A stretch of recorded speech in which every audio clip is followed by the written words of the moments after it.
ba coltan, ba cuivre, na ba or, ya RDC, et utaka katanga, et kenda kote kama,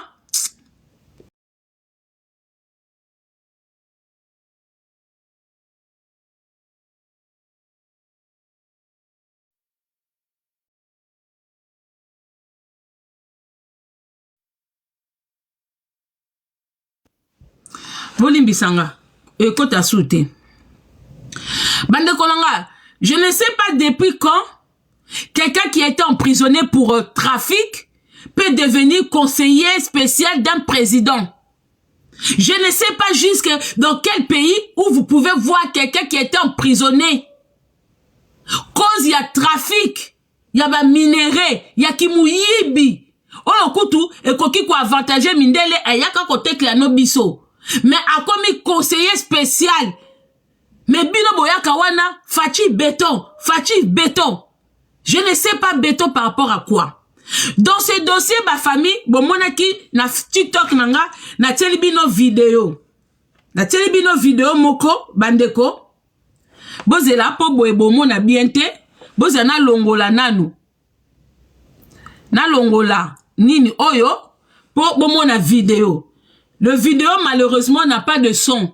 Pourquoi ça n'a pas de son? Parce que la personne qui filmait, elle n'a été que voix na ekota, ou va remarquer que ça y est, donc la personne a filmé en cachette. Bon, mon vidéo, oh.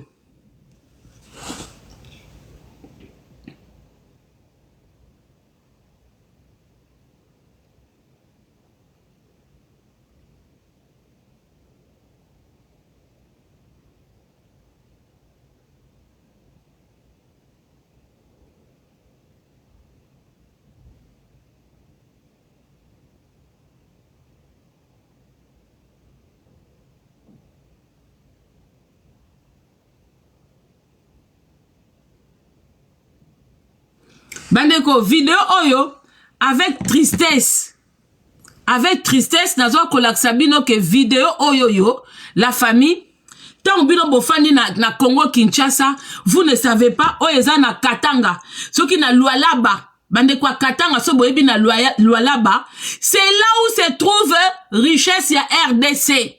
Bandeko bino bozo mela masanga. Vous êtes là dans la capitale. Vous êtes dans la pauvreté. Vous êtes dans l'inondation.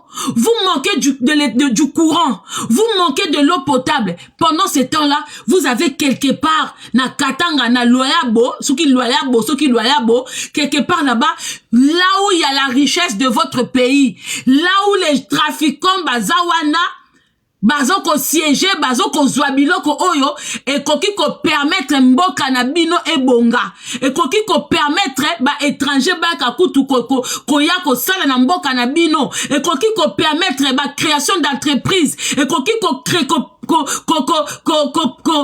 aider na ba développement ya ba école ya bana, ko porter bana ke lelo pe parents asomba kakayete, asomba kabikite, parce que la richesse se trouve na RDC.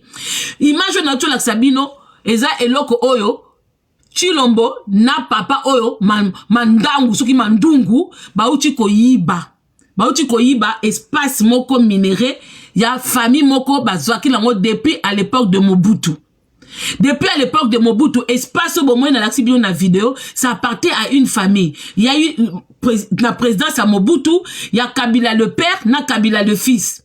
Tant où tu l'envoyais, au bout de ça fait 3 ans, bah botoli concession wana. Ce qui botoli concession wana, bozo ko estimer que la famille bah kerisaki concession wana peut-être frauduleusement, ou que le papier qu'ils ont c'est que la concession appartient à l'État, que ba minerai o ezana kati, ba coltan, ba cuivre, ba or, parce que tant ba kenda ko chumbula na ba mine wana, tant ba bimisaka, biloko tue bimakakuna, na concession vidéo na la kisibino, ba mine, ba coltan bimakuna, ba cuivre bimakakuna, ba or e bimakakuna, botala mboka, oh bino bozo mela masanga, oh bino bozo landa ba pasteur. Pendant tout ce temps-là, vous êtes derrière les pasteurs, vous êtes derrière l'alcool. Il y a des gens qui profitent. Il y a bien, il y a richesse, il y a mboka na bino. Chilombo il a pris ça, ça fait 3 ans. Chilomba zwango na famille wana. Famille on a bakanisa ki ke Tshilombo ako remettre yango na maboko à l'état pour bango ba se justifier que bozwa ki concession on ndenge nini bosomba ngo na ane nini ba papier za wapi parce qu'il y a des gens où ba mine ça les appartient ba mine zaka botala soki botali ba film mingi ya ba mexicain ya ba nini bokomona ke il y avait beaucoup de familles où à l'époque ba mine qu'est-ce qu'on appelle les mines ezali c'est au sombi terrain moko au découvrir que na kati ya terrain wana soki ozo ko exploiter terrain na yo au moni richesse moko bimi eza na batu mususu bazana ba terrain ba découvrir ka ba mabanga mususu mona ba mabanga na pe kutaka cher parce que nous connaissons pas tout ce qui peut apporter de l'argent bande konanga sikoyo. Ça fait 3 ans.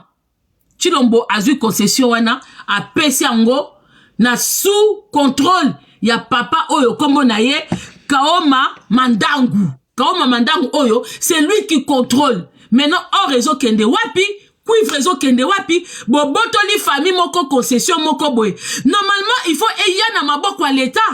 C'est l'état qui doit récupérer ça. Et ce qui l'était récupéré, il faut famille wana ba kende na l'état. Bakende ko se justifier que eza terrain na biso. Ce qui l'état a kozwa, l'état zwaka pourcentage.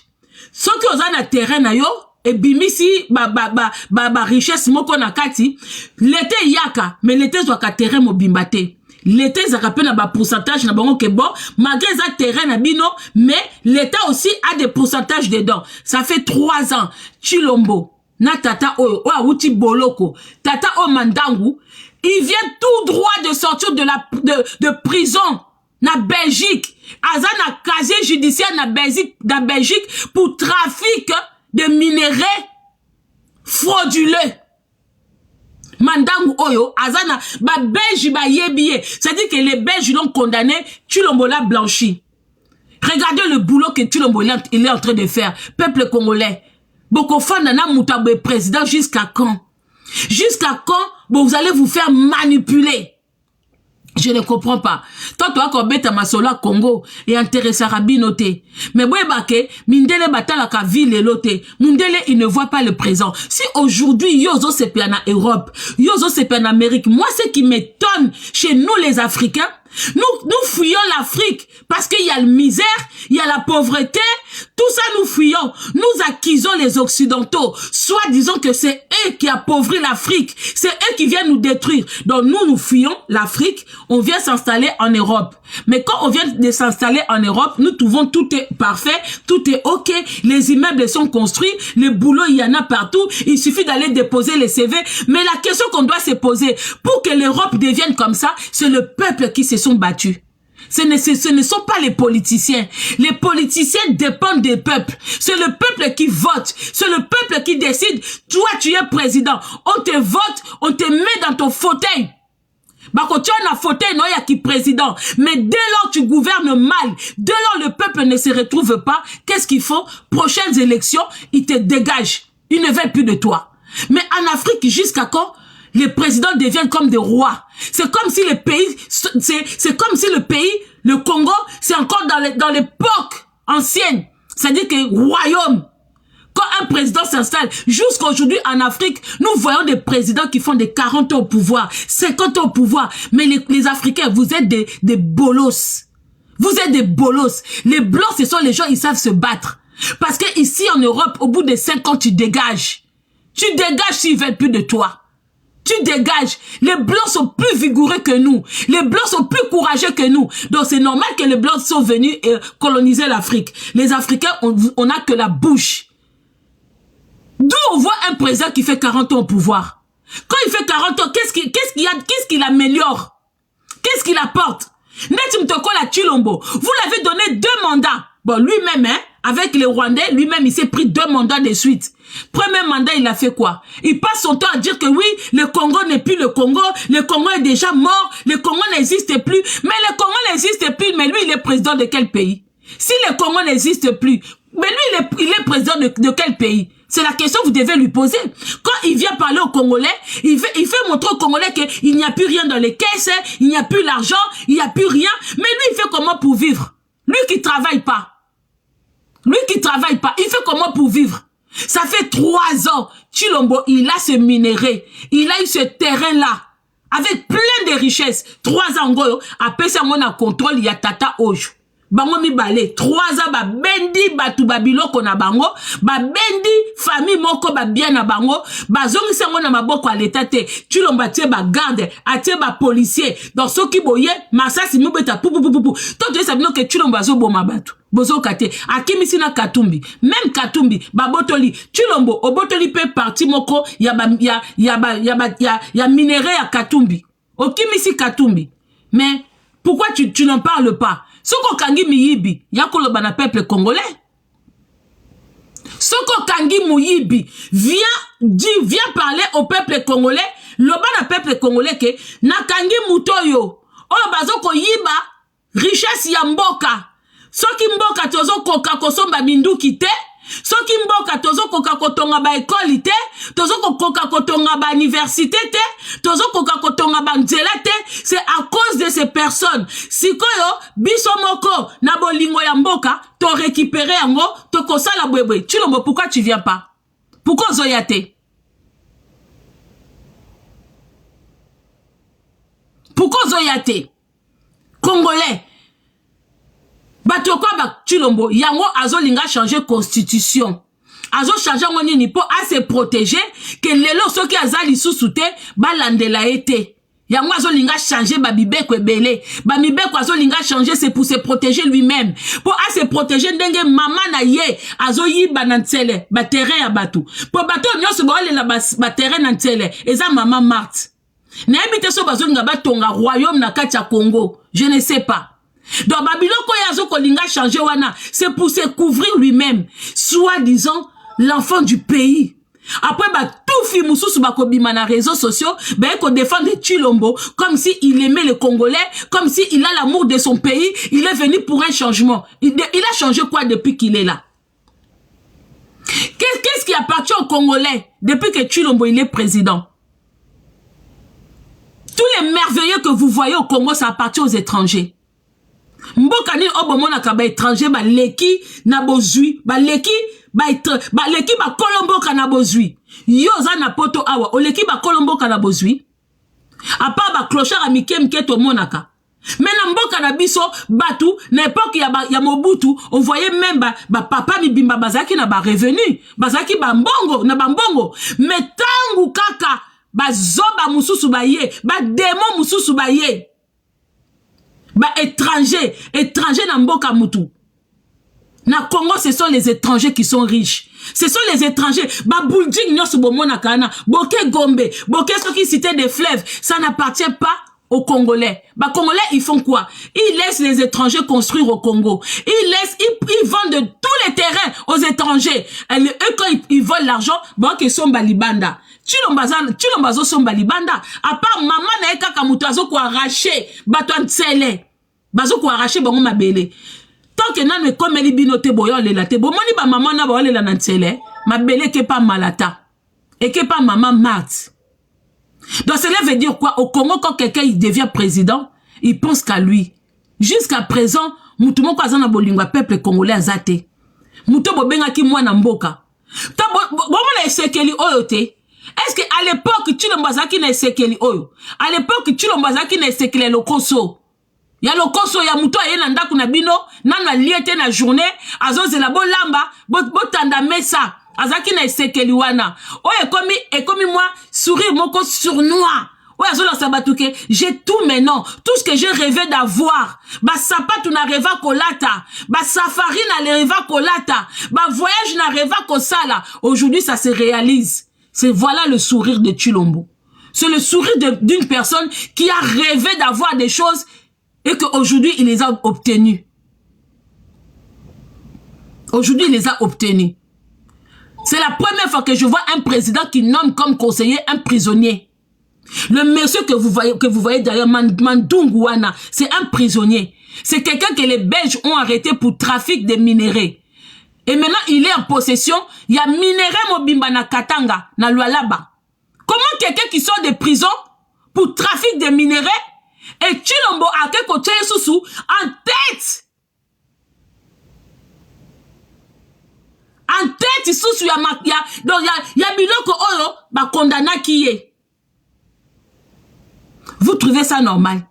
Peuple congolais, bon continuer la pauvreté, continuer à pleurer, bon comme côté moi na ba boitou, banjele zabinoté, trajet beaucoup ça là na 2 minutes, bon ça là on a 2 heures du temps. Quand vous sortez, continuez à vivre comme ça. Ba malade oh bino ba oloba, ba boke ngambasu, tu vas au marché, oh so mabilo qu'on a mabélé, oh so mabilo qu'on a poto, to quand à 2025, vous vivez, même les esclaves ne vivez pas comme ça.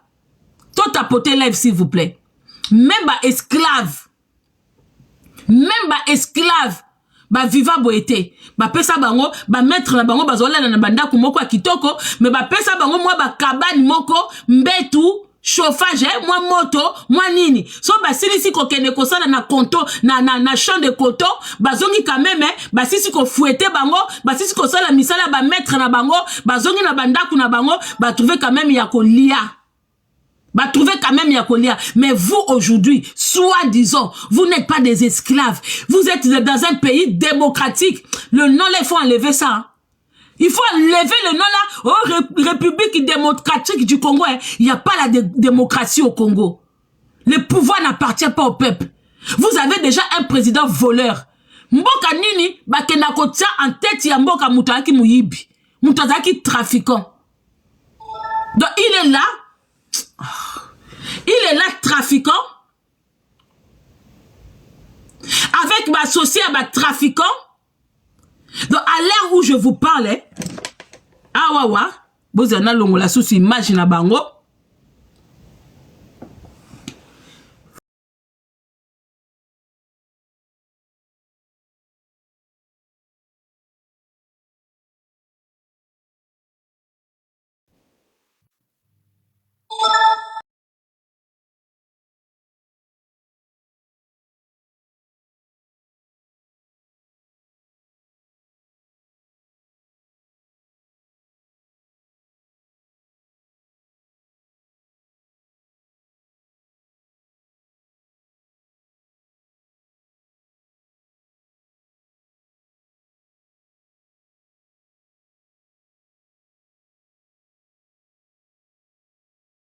Excusez-moi. Oui, excusez-moi. Baneko bo senga bon matin. Bozela moi mouké. La famille bo excusez-moi, m'appelle les okata. À l'heure dont je vous parlais, bon mon vidéo aujourd'hui. Bon mon musala nyoso esalama awa. Ya Chilombo. Musala nyoso esalama awa. Ya Chilombo. Na Katanga. Musala nyoso tu oyo. Bomoni tika omone ba ke chumbola ba minéré. Bomone ba chumbola ba minéré, c'est à Chilombo. Ça il parle pas au peuple de ça. Oh azolo ba esika ba ozwa mbongo. Donc siko bo tu na Chilombo, ba kolta o bazo bimisa kuna na Katanga. Ba cuivre na ba or ezokende wapi. Posez la question à Chilombo. Chilombo a omona ba congolais ba zoba moko. Chilombo quand il prend la parole, il fait avec Chilombo. C'est pour ça que Chilombo tant a eu pouvoir. Bon, mon expérience au Chilombo ça n'a pas congolais. Tant a eu pouvoir. Si il aimait vraiment les Congolais, Chilombo pourquoi au moment Kabila le père, il a pris le pouvoir. Tellement Kabila, il a aimé le Congo, il a aimé le peuple congolais. C'est parce que Boma est trop vite. Boma est trop vite. Quand la complicité à Kabila le fils. So bokebite même ba Chilombo o na liwa ya Kabila le père bazana kati mais moi to ye bezate. Qu'est-ce qu'il a fait? Il a voulu commencer par éduquer les Congolais.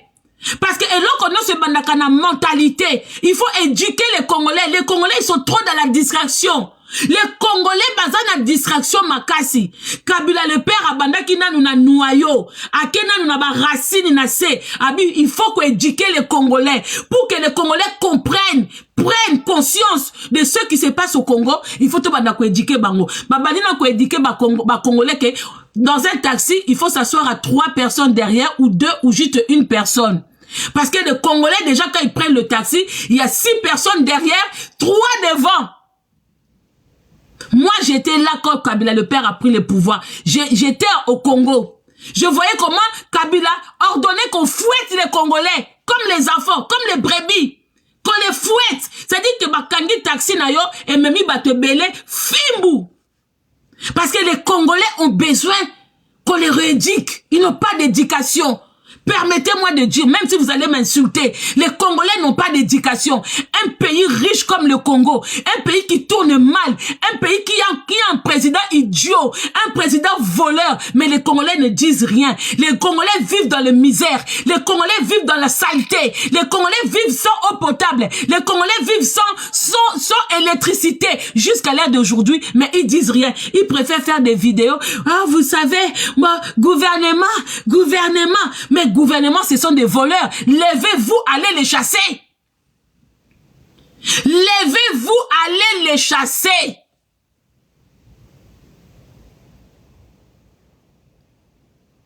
Bande kolanga tolo balabino o bino boya awa toko yate biso esito bima bino mtubo chikali kuna botelema boko mona Denis Nyakero naba nazo sabino na mutu lokola Kamere. Jusqu'aujourd'hui, vous acclamez Kamere.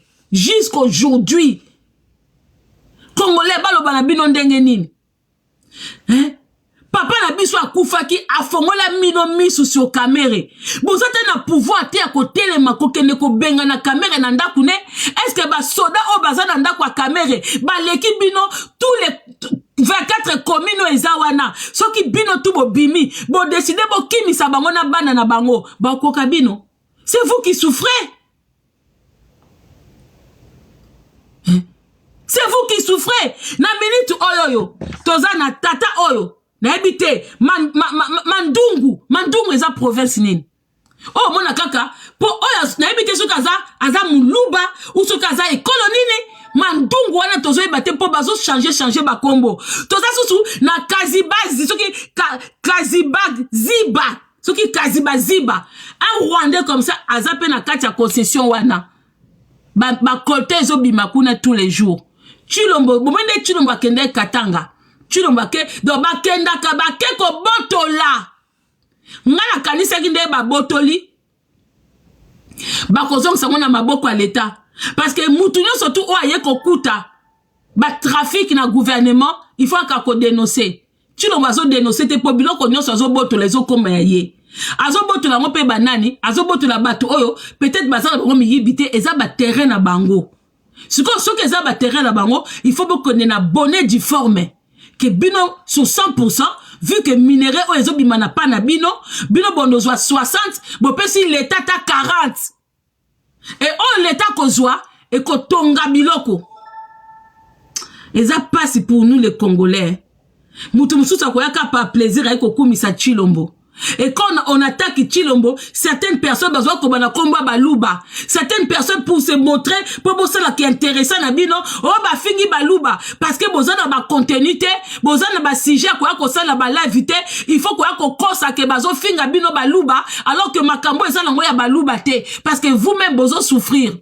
Mais yana mutu mususu azomona ke po batu batala ye il faut aya ko ba ke mama konga finga ka baluba mais est-ce que o ezali kamba baluba ba minerai o Chilombo zo yiba a pesa bino combien atongeli bino mbujima ikananga atongeli bino ateli bino trafic o ekoki ko uta pana bino ata na train vous pouvez venir jusqu'à Kinshasa ata na train mbongo nyonso to o Chilombo zo bimisa bakota Katanga kuna.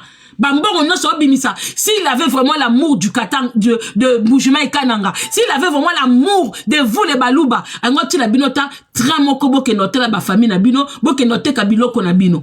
Angoti la bino, mais il y a d'autres soucis na ba nini. Vous allez voir hein, les travaux que les Rwandais sont en train de faire. Ba Rwandais ba osa la nzela moko kitoko, y a ba train, y a ba nini pour écouter kabango ki RDC na facilité. Bon mon na ba travaux na, l'argent est déjà là. Matériel les a déjà là, ils vont faire les choses jusqu'à bon on a 2 ans 3 ans et comme ils n'ont rien.